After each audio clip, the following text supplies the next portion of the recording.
Les 9e Jeux de la francophonie se dérouleront à Kinshasa, capitale du plus grand pays francophone. Ça sera du 28 juillet au 5 août de l'année prochaine, donc de 2023.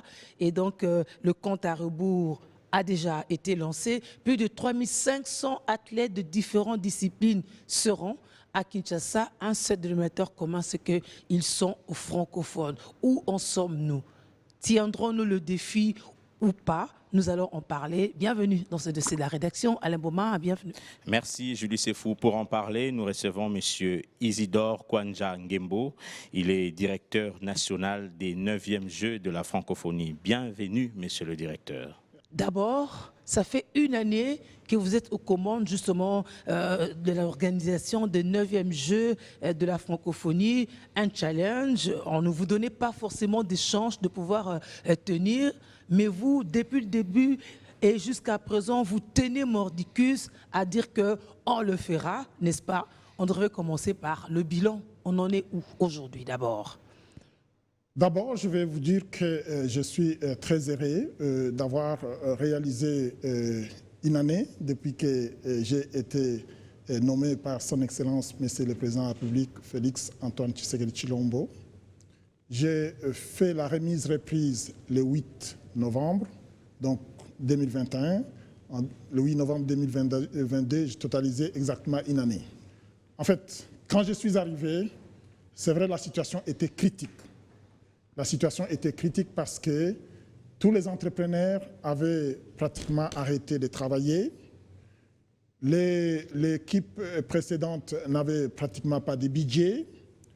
Quand je suis arrivé, les travaux étaient presque à l'arrêt, les employés impayés, et j'ai dit travailler fort pour d'abord avoir le budget. Nous avons eu le budget. Aujourd'hui, je peux vous informer que depuis que je suis là, au mois de novembre jusqu'à aujourd'hui, tous mes employés sont payés chaque mois. Ils n'ont pas encore connu des retards de paiement. C'est le plan des infrastructures. On a relancé les travaux. On a signé, donc on a revu les contrats avec tous les entrepreneurs. On a re-signé de nouveaux contrats. On les a payés parce on s'est arrangé pour payer 30%, 30%, 30% jusqu'à l'achèvement des travaux. Aujourd'hui, tous les entrepreneurs ont repris le travail. Le travail évolue. Tout dernièrement, il y a quelques jours, j'ai fait une tournée de tous les sites. Ils ont commandé des structures métalliques qui commenceront à arriver à la fin de ce mois de novembre jusqu'à fin décembre. À partir de janvier, on va monter ces structures métalliques et le chronogramme qu'ils m'ont présenté détermine clairement que fin mars, début avril, nous aurons des infrastructures de standards internationaux. Concrètement, qu'est-ce qui est sur papier et qui ne l'est pas sur terrain? Qu'est-ce qui est sur papier qui ne l'est pas sur le terrain? Je pense que tout ce qui est sur le papier est également sur le terrain et c'est en train d'évoluer. Au jour d'aujourd'hui, nous avons devant nous quelques mois encore pour organiser les Jeux. Et dans l'organisation de tels événements, c'est lorsqu'on s'approche de l'événement que les travaux s'intensifient. C'est ce qu'on est en train de faire. Les travaux sont en train d'évoluer. Hier, ceux qui sont passés, ils avaient vu des fondations. Aujourd'hui, quand ils passent, ils vont voir que les murs sont en train de monter. Les structures métalliques, comme je vous ai dit, sont commandées. Le travail est en train de se faire. Si vous allez sur les chantiers, vous trouvez des ouvriers en train de travailler jour et nuit. Donc, aujourd'hui, je peux assurer la population congolaise que nous sommes en train de travailler, que nous allons organiser ces Jeux ici à Kinshasa. Mais à quoi était dû le retard?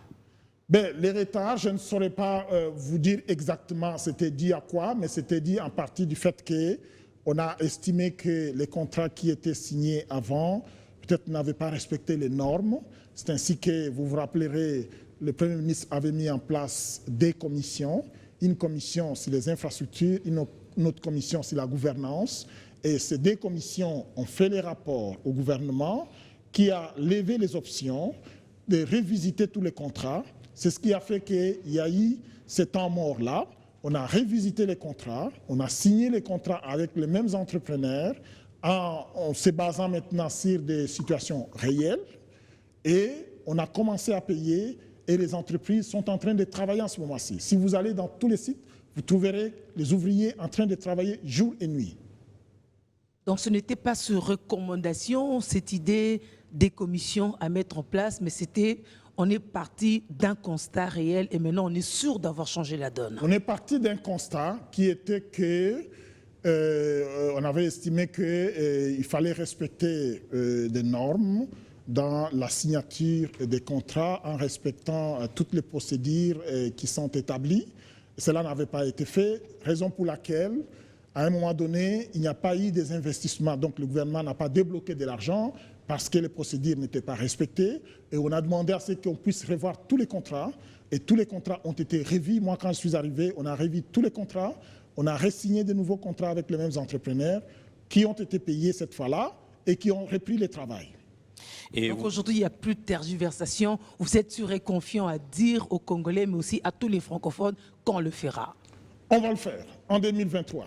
Parce que le gouvernement, en commençant par le président de la République, chef de l'État, qui est l'autorité du Comité national des Jeux de la francophonie, le Premier ministre, qui est le superviseur du Comité national des Jeux de la francophonie, ils sont tous impliqués. Vous vous rappellerez, il y a quelques jours, il a reçu tous les ambassadeurs membres de la francophonie ici à Kinshasa pour les rassurer que la RDC va tenir ses engagements. Et nous sommes en train de travailler pour tenir ces engagements. Ce que je dois aussi faire remarquer, c'est que nous sommes le plus grand pays francophone. Kinshasa est la plus grande ville francophone. Mais les investissements que nous faisons dans le cadre des Jeux de la francophonie, c'est d'abord et avant tout pour les jeunes Congolais. Exactement. Ces infrastructures vont rester chez nous. Donc, de ces infrastructures, je suis convaincu que nous aurons des petits champions pour le football, pour les baskets. en vous entendant parler, monsieur le directeur, oui. C'est bien beau, tout marche comme sur des roulettes. Mais les prévisions. Les prévisions, en fait. Mais le Conseil d'orientation, le rapport du Conseil d'orientation de la francophonie semble accabler la République démocratique du Congo. Non.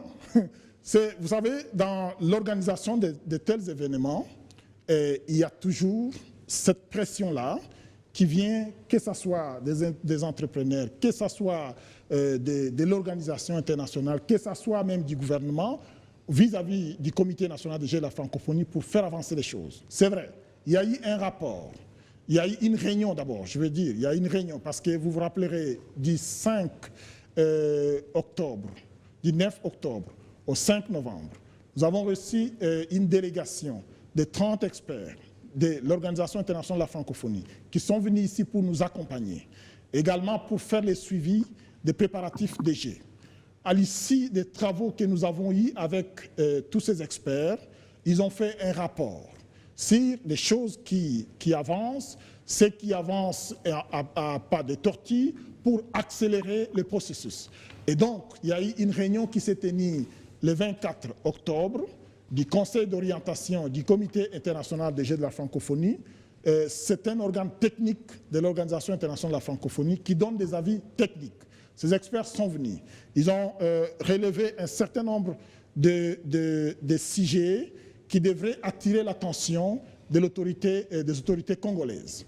C'est notamment la question du village. Vous le savez, on avait prévu initialement de loger les athlètes à Tata Raphaël. Mais ayant pris un peu du retard dans la construction du village, nous avons décidé de loger les athlètes à l'université de Kinshasa. Pourquoi? Parce que nous avons pensé que les investissements qui seront faits dans le cadre de l'organisation des Jeux de la francophonie, ça serait mieux que ça soit, par exemple, à l'université parce que ça va bénéficier aux étudiants. Ce que je veux vous informer, c'est que nous allons déployer la fibre optique qui va monter jusqu'à l'université de Kinshasa, qui va faire en sorte que les étudiants, y compris les athlètes qui viendront, auront Internet sans fil.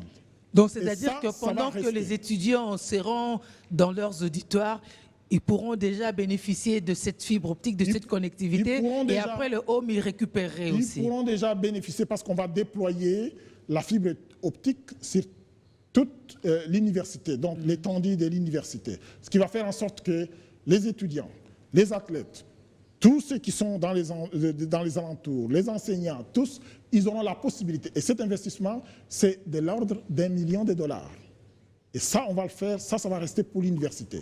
En plus de cela, En plus de cela, il y a une entreprise qui est en train de clôturer les hommes de l'université, de réhabiliter la piscine, de réhabiliter les stades de football, de réhabiliter les stades de basket et de volleyball au sein de l'université de Kinshasa.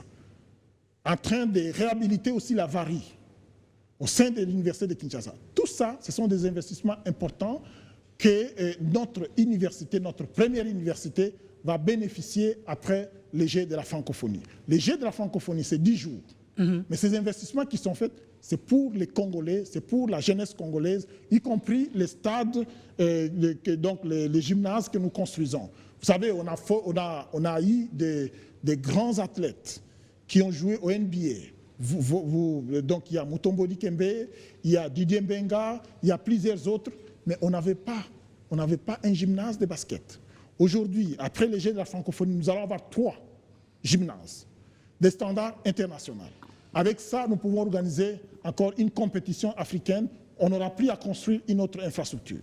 Donc, vous devez comprendre que ces investissements sont faits d'abord pour les Congolais, d'abord et particulièrement pour la jeunesse congolaise. Je propose qu'on revienne sur justement les choses, les problèmes qui ont été évoqués. C'est vrai que vous avez déjà énuméré le village et aussi le transport au niveau interne. Mais d'abord, pour calmer peut-être la colère des étudiants qui voyaient une certaine politisation derrière, dans ce sens de rassurer les étudiants de l'université de Kinshasa que plutôt que de s'énerver, c'est une bonne chose pour eux. C'est une très bonne chose. Et je vais le dire parce que je le dis en connaissance des causes. En 2001, au Jeux de la francophonie d'Ottawa au Canada, on a logé les athlètes à l'université. Tous les investissements qui ont été faits bénéficient aux étudiants jusqu'à aujourd'hui. À Nice, en France, on a logé les athlètes dans une cité universitaire. À Beyrouth, au Liban, on a logé les athlètes donc dans une cité universitaire. Les faire dans une cité universitaire, pendant la période de juillet-août, où la plupart des étudiants ont même déjà fini leurs cours, fait leurs examens, c'est un moment propice et idéal, et surtout qu'il y a des investissements importants. Ça, je voudrais vraiment insister là-dessus pour dire que c'est vraiment une bonne opportunité pour l'université de bénéficier de tous ces investissements-là. Et il me semble, j'étais encore peut-être tout jeune, lorsqu'il y a eu le combat de Georges Foreman et Mohamed Ali, on a logé les gens à l'université de Kinshasa. Et au Kabading, on a même construit un camp là, qui existe jusqu'aujourd'hui. Voilà, donc c'est pour dire que les investissements que nous allons faire vont vraiment bénéficier à nos jeunes Congolais. Oui, comment on fera pour le transport à Limboma? Voilà. Parce qu'il faut partir de l'Unikin, la colline inspirée, et redescendre vers les gymnases et tout. Je vais vous dire une chose. Lorsque je suis arrivé ici, quand j'ai pris la fonction de directeur national, c'était pour organiser les Jeux en août 2022. Et je suis arrivé, j'ai fait l'évaluation de la situation, je me suis rendu compte qu'on aura des retards au niveau du village. Qu'est-ce que j'ai fait? J'ai proposé qu'on puisse loger les athlètes à l'université de Kinshasa. Et en ce moment-là, la question a été posée, comme vous venez de la poser maintenant, des transports. Vous savez qu'est-ce qui a été fait? Le gouvernement a débloqué 3 millions de dollars pour finaliser la route Elengessa. C'était en prévision de délocalisation du village à l'université de Kinshasa. Donc, aujourd'hui, qu'on a accepté de loger les athlètes à l'université de Kinshasa, le gouvernement va prendre en charge, donc doit mettre en place des dispositions nécessaires pour qu'on puisse réhabiliter les tronçons qui vont de l'université de Kinshasa jusqu'aux aires des Jeux pour que les athlètes soient déplacés dans de meilleures conditions. Monsieur le directeur, il y a un problème aussi de sécurité des athlètes. On venait tout à l'heure de le dire, il y aura plus de 3500 athlètes qui seront ici à Kinshasa. Et dernièrement, il y a eu une grande manifestation, un concert qui a été organisé ici à Kinshasa, qui a eu beaucoup de critiques. Au plus grand stade. Au plus grand stade même du pays. Et on a eu, les organisateurs ont eu beaucoup de critiques. Qu'est-ce qui est prévu sur le plan sécuritaire? Cette question, nous la prenons très au sérieux. Nous la prenons très au sérieux. Je vous informe qu'au comité de pilotage des 9e Jeux de la francophonie, nous avons l'inspecteur général de la police nationale qui est membre du comité de pilotage, nous avons le directeur général de la DGM qui est membre du comité de pilotage, nous avons le directeur général de l'ANER qui est le membre du comité de pilotage. Au niveau de l'organisation, nous avons une commission chargée de la sécurité qui est composée essentiellement des agents de haut cadre de l'ANER, de la police nationale et de la DGM. Qu'est-ce que nous avons fait? Il y a deux options qui s'offrent à nous. Selon les recommandations, les hommes en uniforme ne peuvent pas être à l'intérieur des RDG. Alors, nous avons contracté avec une agence de sécurité ici à Kinshasa, Delta. L'agence locale. Une agence locale, Delta, qui va assurer la sécurité de l'aéroport au village, du village aux RDG. En plus de ça, notre commission de la sécurité, qui est composée, comme je l'ai dit, de l'ANER, de la DGM et de la police, a fait tout un plan.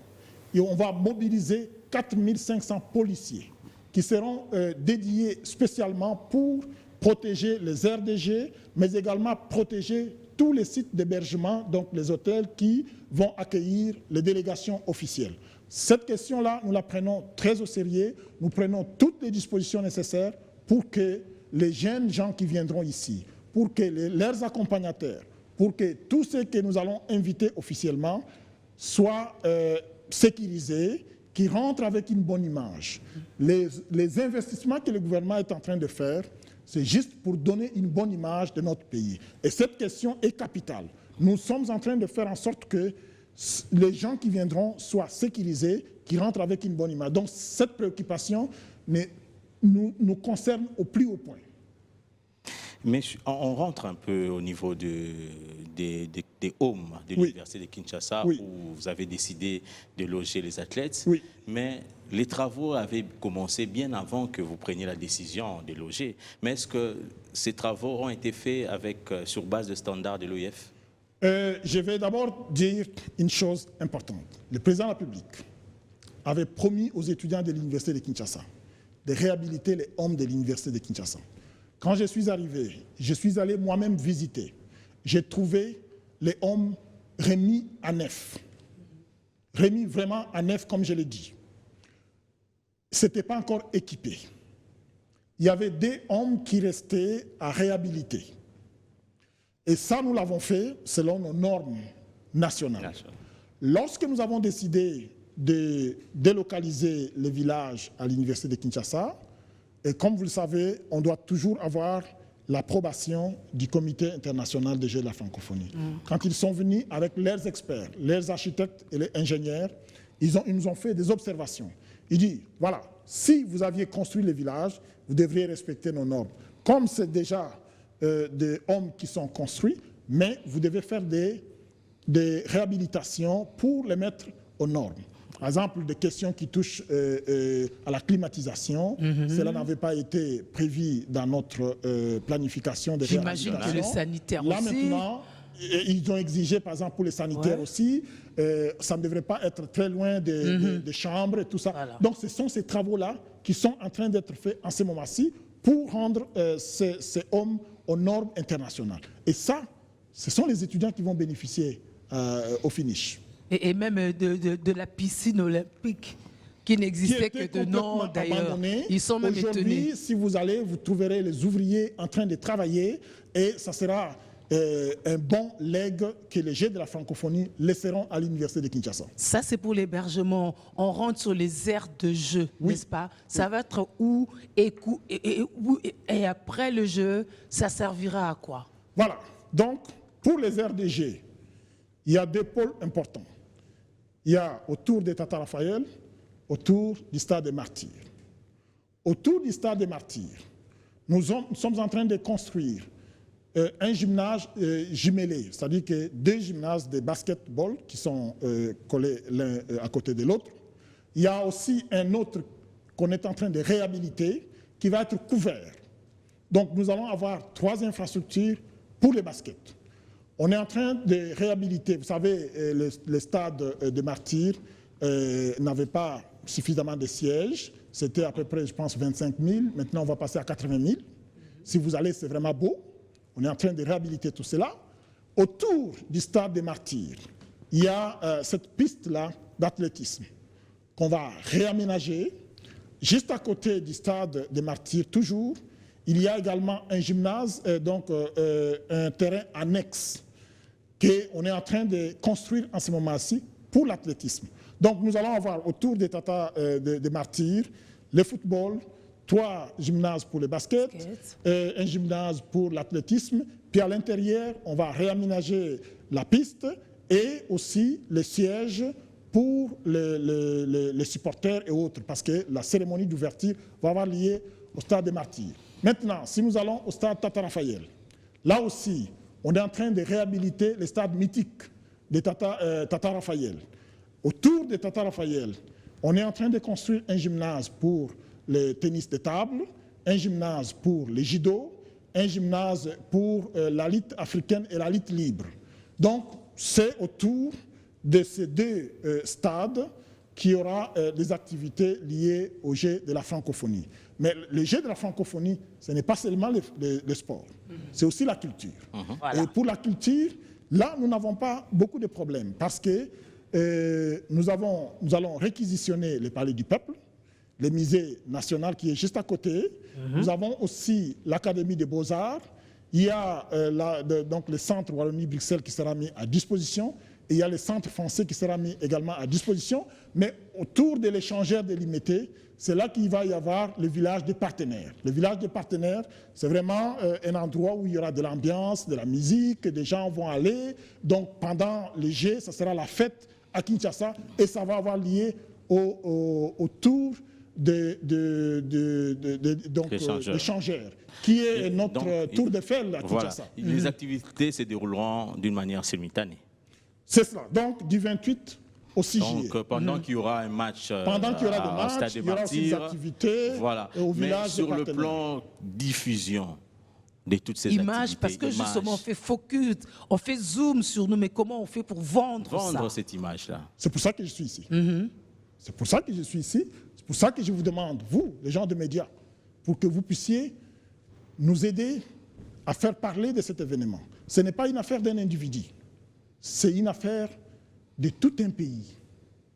Ce que nous sommes en train de faire aujourd'hui va rester dans l'histoire de ce pays. C'est un peu comme ce qui s'est passé en 1974. C'est resté dans l'histoire de ce pays. Et après ça, le pays n'a pas organisé des événements importants. Et si justement, nous réussissons à organiser cet événement, nous aurons la possibilité d'organiser encore d'autres événements plus importants. exactement. Le séjour, pendant les 10 jours, les activités, vous l'avez dit, que vont se dérouler d'une manière simultanée. Oui. Et comment vous allez faire? Est-ce que comment vous allez faire la diffusion de toutes ces activités d'une manière simultanée sur le plan télévision, radio, médias en fait? En fait, il y a tous les médias nationaux qui seront mis à profit, dont notamment B1, mais aussi tous les autres médias nationaux, mais il y a aussi les médias internationaux qui seront également mis à profit. Ouais, B1 est un média francophone, donc là, il n'y a pas de souci. Alors, c'est bien, on parle de la visibilité, de ce focus sur Kinshasa, parce que c'est vrai qu'on a eu... Il y a quand même un temps, on n'a pas eu assez d'événements comme ça pour rappeler que Kinshasa est là, l'image, c'est des conflits et tout ça. Alors qu'il n'y a pas que ça, il y a mieux que ça d'ailleurs. Mais maintenant, l'autre question qu'on se pose au regard des enjeux, au regard du contexte, parce que c'est aussi un défi pour le Congo par rapport aux enjeux de l'heure, n'est-ce pas? Est-ce qu'il y aurait une manipulation politique derrière justement les inquiétudes exprimées quant à ces jeux? Les jeux de la francophonie, c'est le sport. Je pense que le sport, ça n'a rien à voir avec la politique. Tout ce que nous devons faire, c'est de faire notre travail. La RDC a accepté d'organiser les jeux. La RDC est en train de travailler pour organiser les jeux. Maintenant, s'il y a des gens qui ne veulent pas que ces jeux aient lieu, nous, on travaille pour qu'ils aient lieu ici chez nous. Alors, la République démocratique du Congo, en acceptant d'organiser ces jeux-ci, avait quand même pris un risque, on peut se le dire comme ça, parce qu'on se souvient qu'à l'époque, il n'y avait pas de preneur, étant donné la facture aussi qui était salée, n'est-ce pas? Mais nous, on a accepté, malgré aussi nos problèmes à l'interne, de prendre ces jeux. Quelque part, on l'a sauvé. Mais alors, il y a l'expiration de l'ultimatum, n'est-ce pas? Nous sommes déjà à l'expiration de l'ultimatum parce que les experts étaient venus, ils ont fait leurs recommandations. Quels arguments la RDC, vous, le directeur national, mettrez sur la table lors de ces échanges? En fait, moi, je ne dirais pas que c'est un ultimatum. Ce qu'ils ont fait, ce sont des recommandations. Et je le dis toujours, l'OIF est à la 9e édition. Nous sommes à la 1re édition. Ils viennent pour nous accompagner. Mais les gros, disons, l'argent, c'est le gouvernement congolais qui dépense pour construire les infrastructures parce que ces infrastructures sont pour sa jeunesse. Donc, ce qu'ils ont fait après que la mission soit venue ici, ils nous ont fait une série de recommandations pour dire, voilà, si nous voulons tenir léger, nous devons faire un effort, notamment sur les questions des transports, notamment sur les questions de la sécurité, notamment sur les questions de la santé, notamment sur les questions de l'hébergement, notamment sur les questions de la restauration, notamment sur les questions de visa. Ce sont ces observations-là qui ont été faites. Je répète, transport, santé, sécurité, logement, restauration, visa, ce sont ces recommandations-là. Ils ont dit, faites vite pour finaliser ces dossiers-là.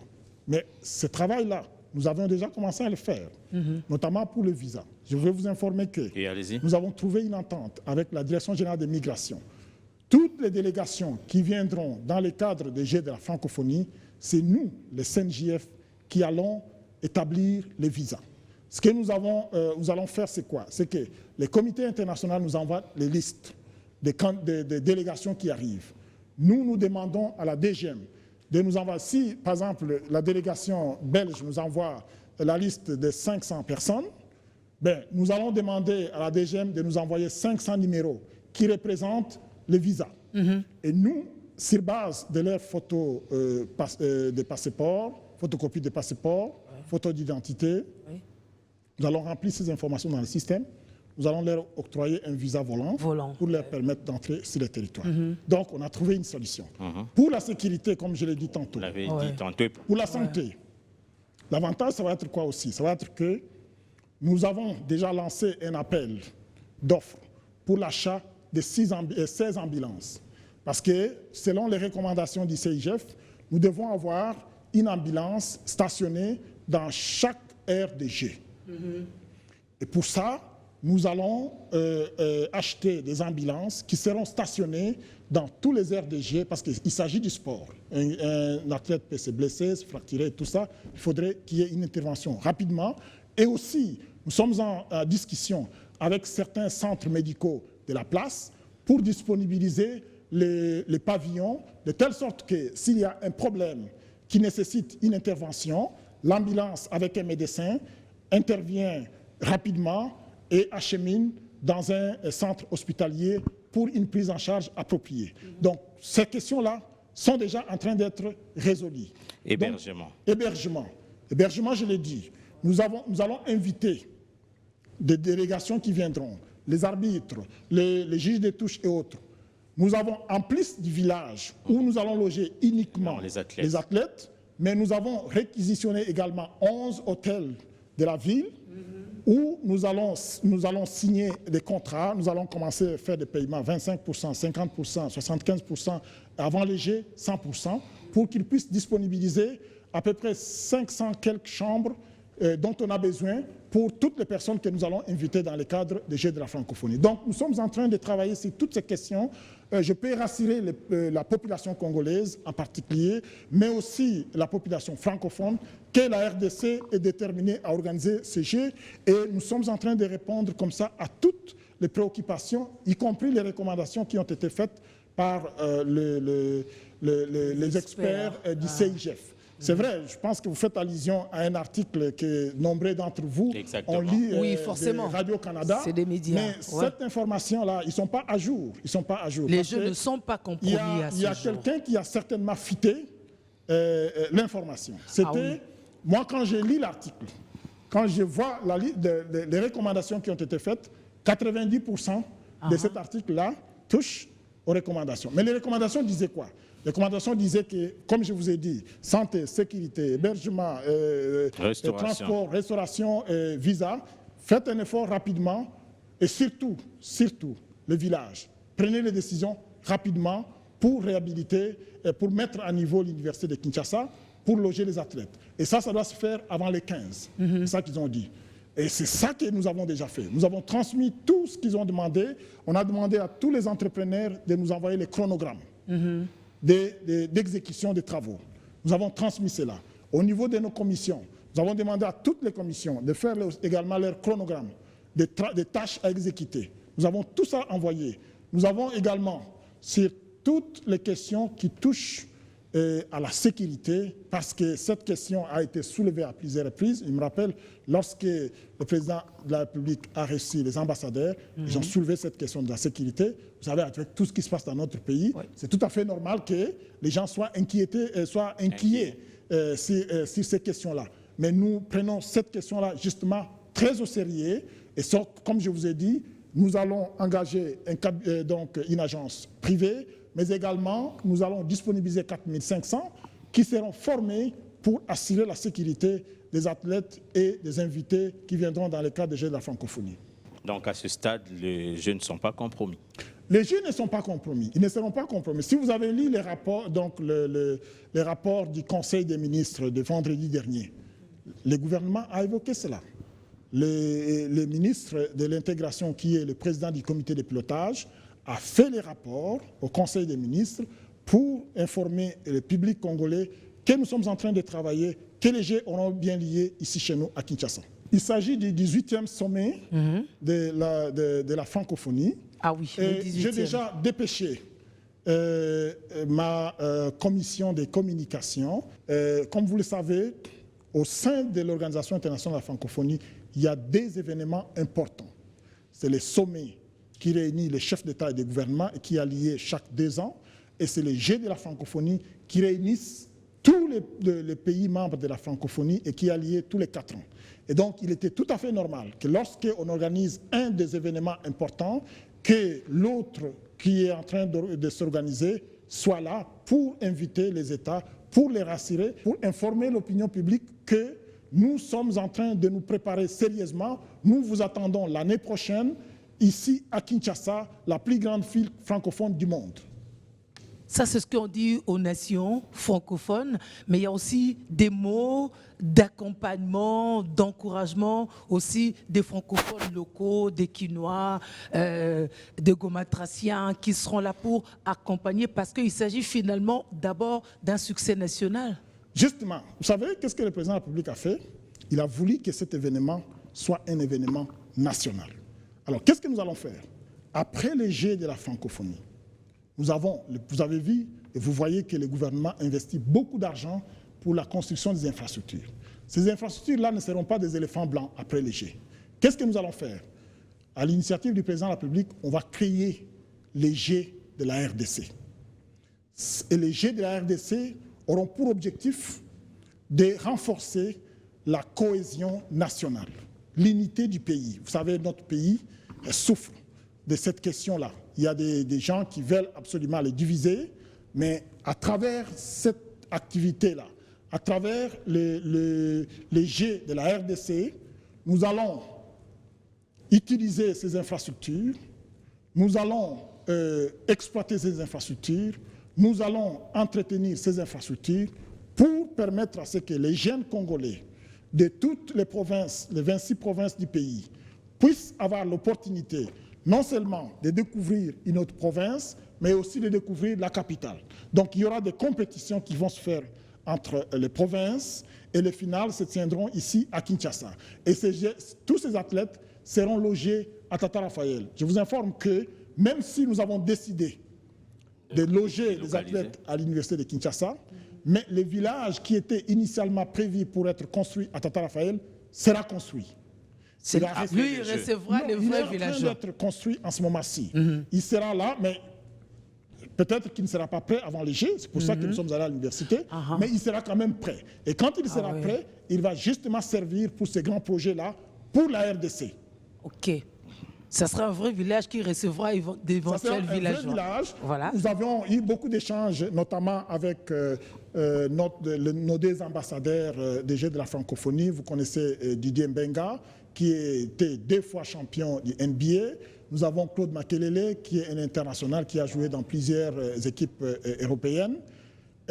Et nous avons réfléchi pour voir comment on peut créer une académie sportive ici à Kinshasa, parce qu'à travers les tournées que nous allons faire, des compétitions qu'on va faire au niveau des provinces, on pourra identifier des meilleurs éléments qu'on pourra amener ici à Kinshasa, qui seront formés dans cette académie et que nous pourrions peut-être avoir de petits champions du monde, on ne sait jamais. Oui, il y a des talents, il faut des infrastructures, Le Congo ça vaut la a beaucoup peine. de talents. Ouais. Et nous devons encourager ces talents-là à aller de l'avant. Et c'est ce que nous allons faire après les Jeux. Au-delà des médias, est-ce que vous avez une autre politique pour avoir l'appropriation de cette activité par les Congolais? Ben, les médias, c'est d'abord, comme vous le savez, vous êtes le 4e pouvoir. C'est pour ça que moi, je viens auprès de vous, pour que vous puissiez parler aux Congolais.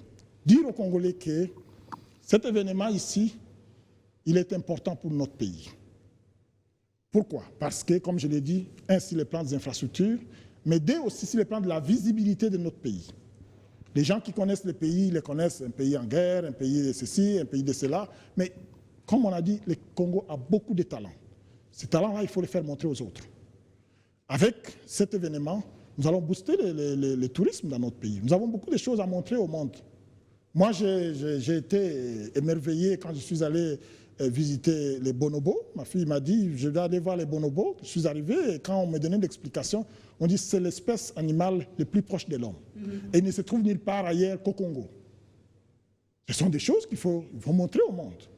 Que nous avons des choses qui sont uniquement ici au Congo, qu'on ne peut trouver nulle part ailleurs. Et ça, c'est une bonne opportunité. Pourquoi? Parce que pendant les Jeux, comme je l'ai dit, c'est non seulement les 88 pays membres de la francophonie qui seront intéressés, mais aussi tous les autres qui aiment le sport. Parce que les Jeux de la francophonie viennent toujours une année avant les Jeux olympiques. C'est une occasion d'aller repérer les meilleurs éléments et tout ça. Donc, il n'y a pas que les pays membres de la francophonie qui seront intéressés, qui auront leur regard tourné en RDC, mais il y a aussi toutes les autres nations qui auront un regard tourné en RDC. Et donc, 2023, l'activité, les rendez-vous les plus importants du sport au monde, ça sera le 9e Jeu de la francophonie à Kinshasa. Donc ça, c'est une bonne opportunité de faire parler notre pays en bien. Et donc, les Congolais doivent comprendre cela. Et une fois que nous avons compris cela, nous devons travailler chacun. Parce que moi, je n'ai pas les talents que vous avez, et peut-être que vous n'avez pas les talents que j'ai, mais chacun utilise ses talents pour faire parler de cet événement. Et si nous tous nous le faisons, ben, je suis sûr que nous allons démentir tous ceux qui ont des pronostics disant que la RDC n'est pas capable, n'a jamais fait ceci. Ils seront confondus parce que nous allons le faire. Et que ça, les Awana Kinshasa. Voilà. Isidore Kwanja Ngembo, vous êtes directeur national des 9e Jeux de la francophonie. Merci d'avoir répondu à notre invitation. C'est moi qui vous remercie. Je suis très honoré d'être reçu pour la seconde fois ici à Biwan.